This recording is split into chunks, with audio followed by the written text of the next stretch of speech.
हमारा जो वजाइना होता है, लेट योर बूब्स ब्रीथ, जो अपने कान के अंदर टूथपिक मारता है, फंगल इन्फेक्शन होती है एंड उसकी वजह से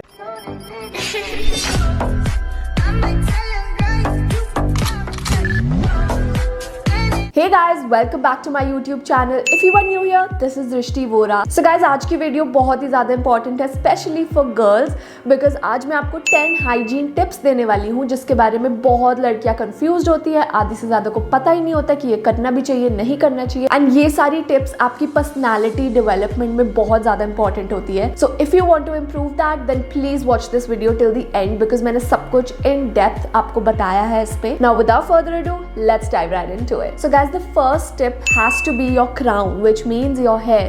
अगर आपके बाल ऑयली है या आपके बाल में डैंड्रफ है एंड या फिर आपके बालों में लाइस चलती हुई दिख रही है, I know a lot of people जो अपनी इन चीज़ों का ध्यान नहीं रखते हैं, उनको लगता है that you know it is normal, you need to clean that gunk from your hair, and वो बहुत ज़्यादा इंपॉर्टेंट होता है। वरना आप किसी से मिल रहे हो एंड वो देख रहे हैं कितने गंदे ऑयली बाल है एंड पीपल जज। I know there are a lot of people जिनको फंगल इन्फेक्शन होती है एंड उसकी वजह से you know that's dandruff, because I have dealt with that and I know how it feels, but मैंने उसको rectify कराया है and that's how you know I don't have any dandruff anymore and I keep doing my treatments time to time. ज़्यादा कुछ महंगा नहीं है, you can obviously get a shampoo जो anti dandruff होता है, definitely not head and shoulders type because those things don't work. I have used it, it does not work. Go for something like Keraglo AD because those type of shampoos are like medicated shampoos, so you can use that. I am not prescribing this to anybody, my doctor prescribed me and that's how I started using it, but you will use it at your own risk. Please don't go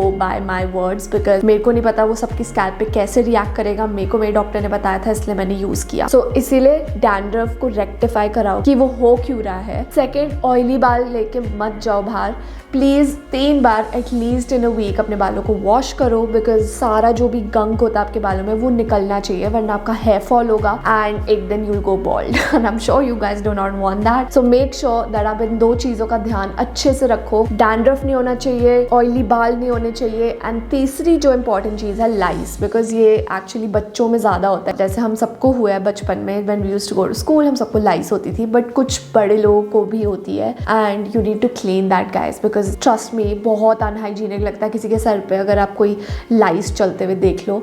सो इन 3 चीज़ों का बहुत अच्छे से ध्यान रखना है, because बाल आपका क्राउन होता है। सो हमारी दूसरी जो टिप है वो ये है कि अपने कानों की वैक्स साफ करो guys, because I have met a lot of people. जब मैं स्कूल में थी, I had a friend, I don't want to name anybody, but I had a friend जिसके कानों में जब देखो कान में से उसके वैक्स इधर बाहर को निकल रही होती थी इस वाले साइड पे, and it was really unhygienic and it's not at all pleasing. And please guys, cotton buds use करो when you're taking a bath. Make sure you clean your ears क्योंकि कान में बहुत ज़्यादा गंक फंस जाता है जब you know आप उसको शैम्पू करते हो, जो भी है उसका ही वो कलेक्शन होता है, प्लस आपका ईयर जो होता है वो प्रोड्यूस करता है वैक्स, उसकी वजह से वो गंदा सा वैक्स आपके कान में बैठ जाता है एंड अगर आप उसको क्लीन नहीं करोगे तो आप अनहाइजीनिक दिखाई दोगे सबके आगे। And I know like people जज करने वाली बात ही है गाइस, बिकॉज सोचो आप लाइक आप किसी से मिल रहे हो, उसके कान में से वैक्स टपक रही है तो आप जज ही करोगे ना उसको, बिकॉज इट इज़ अनहाइजीनिक। ये बेसिक हाइजीन होती है जिसका ध्यान लोग नहीं रखते। I have no idea why, but yes people don't. And दूसरी चीज़ जो है वो कान के पीछे जो यहाँ पे ये वाला पार्ट होता है आपके कान का, इधर इतना गंद फंसा होता है, काला काला जमा हुआ होता है लोगों के कान के पीछे। I have seen, because I am a very good observer guys, and मैं बहुत लोगों से इंटरेक्ट करती हूँ एंड मैं उनकी यू नो पूरे फेस को और फीचर्स वगैरह सब देखती हूँ, उसकी वजह से आई नो कि ऐसा होता है। You can take a cloth and clean it, और you know while taking a bath just gently rub it and आपका वो पार्ट क्लीन हो जाएगा गाइज। मतलब it doesn't even take that much effort और टाइम, नहाते टाइम ही कर लो ये सारी चीज़ें। कान की वैक्स निकालनी है, उसको एक बारी पानी से साफ करो and then after you taken a bath cotton bud मार के यू नो अच्छे से कॉटन बड से साफ करो। मतलब ये बेसिक हाइजीन है, ये सबको फॉलो करनी चाहिए। एंड गाइज कुछ लोग ऐसे भी होते हैं जो अपने कान के अंदर टूथपिक मारते हैं, I have no idea why. मतलब ये सब चीज़ें नहीं मारनी होती, there are cotton buds made for this specially, क्योंकि अगर आप टूथपिक मारोगे आपका कान का पर्दा या कुछ फट गया, then what are you gonna do, right? So make sure that you use a cotton bud and not any other pin और whatever, don't use it guys. So जो थर्ड टिप है वो है bad breath. Yes, this is also very important because बहुत लोग होते हैं ऐसे जिनके मुंह से बहुत ही गंदी बदबू आ रही होती है जब उनसे बात करते हो आप। And make sure that you clean your tongue because क्या होता है ना, जब आप ब्रश करते हो आपके दांत में गंद तो होता ही है, लाइक खाना अगर आप खा रहे हो तो वो फंसेगा, उसके लिए you have to brush. But जब आपकी बैड ब्रेथ होती है उसके लिए you need to use a tongue cleaner to clean your tongue. Because आपने देखा होगा जब आप कुछ खाते हो या जो भी है उस पर टंग पे वाइट वाइट कुछ लग जाता है, and that is what makes your breath stink. And make sure कि आप उसको क्लीन करो, या तो आप लिस्ट्रीन यूज़ कर सकते हो, या you can't keep brushing all the time, carry छोटा सा लिस्ट्रीन का एक पैक आता है वो आप यूज़ कर सकते हो। अगर आपको ज़्यादा कन्वीनियंट टंग क्लीनर लगता है then you can roam around with the tongue cleaner, that's also not a problem. And अगर आपको टंग क्लीनर भी नहीं यूज़ करना है then at least brush your tongue in the morning whenever you brush, and twice a day brush करना है guys, that is very important. आपको dentist भी ये बोलता है कि 2 बारी एटलीस्ट आपको सुबह और रात को ब्रश करना है अपना डे शुरू करने से पहले एंड डे एंड करने से पहले। सो मेक श्योर आप ये सारी चीज़ें करो क्योंकि ये बहुत इंपॉर्टेंट होती है, basic hygiene. And guys tongue cleaner इतना महंगा भी नहीं आता, 20 रुपये का टंग क्लीनर आता है, आई am sure you guys can buy it. And अगर वो भी नहीं करना तो मैंने आपको बता ही दिया, अपने ब्रश को ही टंग पे मार लो। एंड आजकल क्या होता है, ब्रश के ना पीछे भी एक छोटा सा लाइक वो ऐसे जिगजैग डिज़ाइन होता है और उसमें टंग क्लीनर होता है, उसको यूज़ कर लो, कुछ तो यूज़ करो, that gunk needs to come out from your tongue. So make sure that आप इस चीज़ का बहुत ज़्यादा अच्छे से ध्यान रखो बिकॉज आई एम श्योर अगर आपको किसी से बात करनी है और आपके मुंह से बदबू आ रही है तो वो दूसरे बंदे को कितना गंदा लगेगा कि ये कैसा बंदा है, और सोचो आपका कैसा इंप्रेशन जाए। सो मेक श्योर कि आप इस वाली चीज़ को बहुत ज़्यादा ध्यान में रखो। हमारी 4th टिप है let your boobs breathe. Yes guys, please रात को सोने से पहले अपनी ब्रा उतार दो because if you keep wearing a bra all day long and रात को भी उसको पहन के सो रहे हो, आपके बूब्स में या तो सिस्ट हो सकता है या कोई ना कोई ऐसी प्रॉब्लम क्रिएट हो सकती है आपके बूब्स में। And even the gynaecs tell you that रात को ब्रा नहीं पहननी चाहिए, it's not good for your boobs. And आपकी जो क्लोथिंग एकदम लाइट और हैवी नहीं होनी चाहिए, स्टिकी टू योर बॉडी बिल्कुल भी नहीं होनी चाहिए सोने से पहले।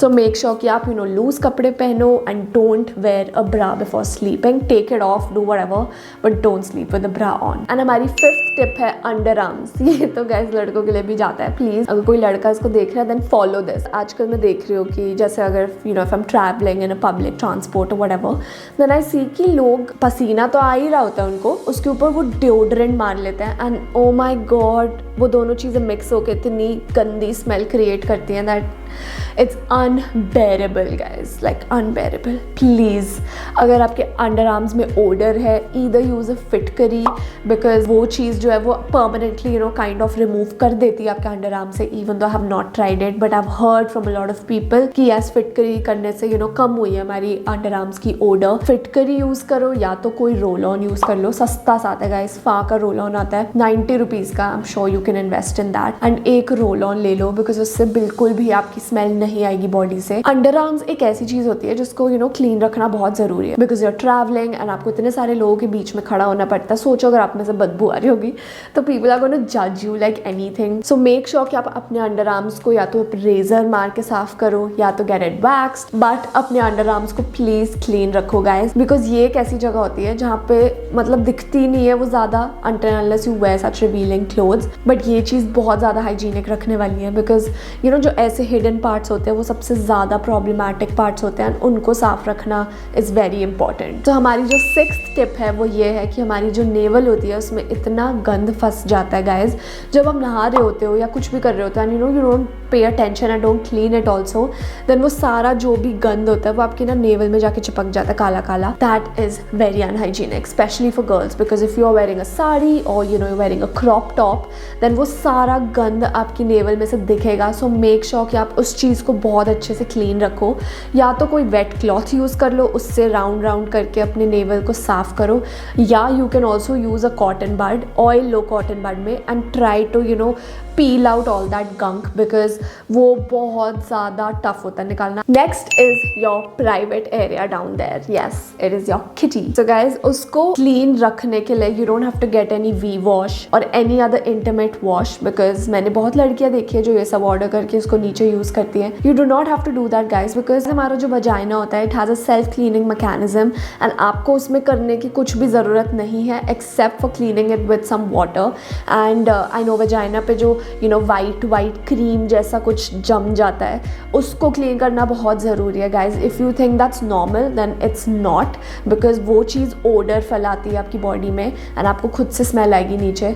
सो प्लीज़ मेक श्योर कि आप उस चीज़ को जो क्रीम जैसा लग जाता है वाइट उसको अच्छे से क्लीन करो and also use a razor to get rid of all that hair guys. Because अगर आप डाउन हो या कुछ भी है आपके बाल में वो ब्लड चिपकेगा एंड बहुत सारी प्रॉब्लम्स हो सकती है, सिस्ट हो सकते हैं, आपको बैक्टीरियल इन्फेक्शन हो सकती है। So make sure that you use a razor down there या फिर कोई हेयर रिमूवल क्रीम या जो भी वैक्सिंग करानी है वो करा लो। एंड अगर आपको वैक्स भी नहीं कराना है at least just use scissors and trim it और समथिंग, बट उस एरिया को ना अच्छे से क्लीन रखो गाइज, बिकॉज हर मंथ हमें पीरियड्स होते हैं and we need to keep that area super duper clean and उसमें कुछ भी नहीं होना चाहिए। हमारी 8th टिप है नेल्स, सबसे इम्पॉर्टेंट टॉपिक, क्योंकि मैंने बहुत लोगों के नेल्स देखे हैं वो इतने गंदे होते हैं गाइस, मेरे को कुछ हो जाता है उसको देख के, मेरे को बहुत ही गंदा लगता है। मेरे खुद के नेल्स जब बहुत ज़्यादा डर्टी या कुछ होता है ना, मेरे को इतना गंदा फील होता है अंदर से that I instantly need to go and wash my hands and clean all that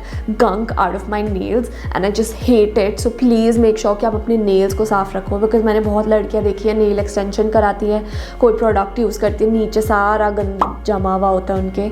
so please make sure guys आप उस चीज़ को ध्यान में रखो एंड अच्छे से उसको क्लीन करो, because that gunk looks really unhygienic, I am sorry. And अगर आपके नेल एक्सटेंशंस नहीं भी है तब भी मैंने लड़कियों के नेल्स देखे कि वो इतने गंदे होते हैं, अंदर सारा गंद जमा हुआ होता है काला काला एंड वो क्लीन भी नहीं करती है उसको। That is very unhygienic guys. Please अगर आप लंबे नाखून रख रहे हो या छोटे रख रहे हो, उन दोनों को क्लीन करना बहुत ज़्यादा ज़रूरी है। एंड आधी से ज़्यादा लड़कियों की जो नेल पेंट होती है वो भी चिप्ड ऑफ होती है एंड वो चीज़ ना इतनी गंदी लगती है, it does not look pleasing at all. So make sure कि आपके नेल पेंट्स आर इंटैक्ट, चाहे वो हाथ के हो चाहे वो पैर के हो, कहीं के भी हो, nail paint should always be intact. अब देखो मेरे नेल पेंट एकदम इंटैक्ट है, बिकॉज मेरे को चिप्ड वाले नेल्स बहुत ही गंदे लगता है, it looks very bad and वो बिल्कुल भी अच्छा नहीं लगता है। जब तक हाँ ठीक है आपके पास टाइम नहीं है and you are not able to do it और something, then it's fine, obviously we understand. But ऐसा हो रहा है कि आपके पास दुनिया भर का टाइम है एंड फिर भी आपके नेल्स इतने भयानक रूप जैसे दिख रहे हैं, तो प्लीज़ मेक श्योर कि आप उस चीज़ को अच्छे से क्लीन करो गाइज। सो हमारी 9th टिप है एल्बो गाइज। मैंने अब इतनी सारी लड़कियां देखी हैं जिनकी एल्बो लिटरली ग्रे हो रही होती है, उस पर दाने होते हैं, लिटरली इस वाले पार्ट पे दाने हो रहे होते हैं। प्लीज़ मेक श्योर दैट आप उस एरिया को ना स्क्रब करो या यूज़ करो कुछ बॉडी स्क्रबर या वो जो आता है ना लूफा, उससे कुछ तो करो। मतलब you need to get rid of those दानास firstly, because that's very unhygienic. Secondly अगर आपकी एल्बोज ग्रे हो रही है that means there is a lot of dead skin on your elbows. वो वाला एक ऐसा एरिया होता है कि इसको अच्छे से मॉइस्चराइज रखना बहुत ज़रूरी होता है, वरना आपकी काली एल्बोज किसको पसंद आती है? आई एम श्योर लाइक किसी को भी अच्छी नहीं लगती होगी वो देखने में। सो प्लीज़ आपको स्क्रब करो या कुछ करो उस चीज़ का। एंड वाइट नहीं होनी चाहिए, ग्रे एंड वाइट देखी है मैंने लड़कियों की एल्बोज होती है, उस पर क्रीम लगाओ गाइस प्लीज़। क्रीम लगाना बहुत ज़्यादा इंपॉर्टेंट है, अपनी पूरी बॉडी पे लगाना चाहिए इनफैक्ट, बिकॉज आपकी पूरी बॉडी हाइड्रेटेड रहनी चाहिए हमेशा, क्योंकि हम इतनी बार नहाते हैं धोते हैं जो भी करते हैं उसकी वजह से ड्राई हो जाती है स्किन। सो मेक श्योर कि आप क्रीम ज़रूर लगाओ अपनी एल्बोज पे एंड वो साफ दिखनी चाहिए। सो हमारी जो लास्ट और 10th टिप है that is foot odour. Oh my god, ये तो लड़कों के लिए अगेन ये चीज़ भी है, बिकॉज लड़के for long time they where shoes और इतने घंटों तक शूज़ पहन के घूमते हैं, फिर जब वो अपना शूज़ उतारते हैं तब आती है इतनी गंदी स्मेल कि मतलब बंदा खड़ा नहीं हो सकता वहाँ पे, इतनी गंदी स्मेल आती है गाइज। प्लीज़ अगर आपके पैर में स्मेल आती है यूज़ अ फुट पाउडर, बहुत सस्ता आता है guys, you can buy from Amazon and it actually works. मेरे फुट में ऐसी कोई प्रॉब्लम टच वुड है नहीं, सो मतलब I don't use all this, but people have used and the reviews are pretty good. So make sure कि आप फुट पाउडर यूज़ करो। एंड गाइज ऑल्सो एक और चीज़ होती है, अगर आप सेम सॉक्स बार बार पहनोगे तब भी आपके पैर में से स्मेल आएगी, because obviously that area sweats and वो शू में बंद होता है, उसके बाद उसमें स्वेट जा रहा है, पता नहीं क्या क्या मिक्स होके वो स्मेल बन जाती है। सो मेक श्योर कि अगर आपने एक बार अपनी सॉक्स यूज़ करी है तो आप दूसरी बार ना यूज़ करो, give it for washing and use another pair and make sure that your feet are hydrated. And also अपने नेल्स कट करके रखो, क्योंकि सबसे ज़्यादा गंद उसी में ही जमता है गर्मियों में स्पेशली, क्योंकि आप चल रहे होते हो बाहर, इतनी डस्ट होती है वो सारी नेल्स में बैठ जाती है। Please make sure that you clean your nails guys. It is super unhygienic to even see that कि नेल्स में इतना ज़्यादा गंद फंसा हुआ है आपके, स्पेशली पैर के नेल्स है. मैंने लड़कों के में बहुत ज़्यादा देखा ही है कि लड़कों के पैर के नेल्स इतने भूतनाथ जैसे होते हैं कि वो देख के तो कुछ हो ही जाता है. लाइक लिटरली मेरे को तो नहीं पसंद आता वो सब देखना. So guys please make sure कि आप अपने नेल्स को साफ करो एंड अच्छे से मैनिक्योर्ड रखो. सैलॉस जा सकते हो आप अपना पेडिक्योर कराने if you have the time, वरना घर पे भी हो सकती है सारी चीज़ें. एक नेल फाइलर चाहिए एंड एक नेल कटर चाहिए, उसको काट के अच्छे से फाइल करना. That is it. सारा गंद निकल जाता है गाइज. एंड ये चीज़ लड़कियों के लिए भी जाती है कि पैर की नेल पॉलिश उनकी चिप्ड होती है एंड आधे छोटे आधे बड़े नेल्स होते हैं. प्लीज़ उन सबको एक शेप में करो एंड एक साइज का रखो, वरना it looks very bad. And make sure ज़्यादा टाइम तक मत रखो नेल पॉलिश. कभी कभी अपने नेल्स को ब्रीथ भी करने दिया करो without nail paint. So just clean your nails and keep it hydrated. So yeah guys that was it for today's video. I hope ये सारी 10 टिप्स आप फॉलो करो बिकॉज ये एवरीडे लाइफ में बहुत ज़रूरी होती है. अगर आपको ये वीडियो अच्छी लगी हो then do let me know in the comments below. Now don't forget to like, comment, share and subscribe to my channel and I will see you in my next video. Bye.